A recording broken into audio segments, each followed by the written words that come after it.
at naiwan ko dito sa office ko nung weekend yung laptop kaya wala akong magawa. So, I have to get it dahil baka bukas work from home na naman para ready. So, ayun mga tita, I'm driving na. Pero bago tayo umuwi, bibili muna tayo ng mani. Kasi nakita ko dyan si Manong Mani.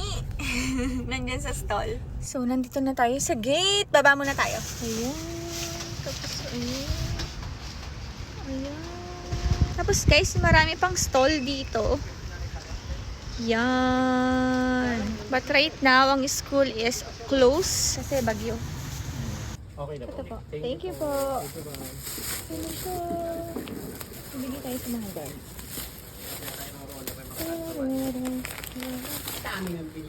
Siyempre, kuya, sa inyo. Di man?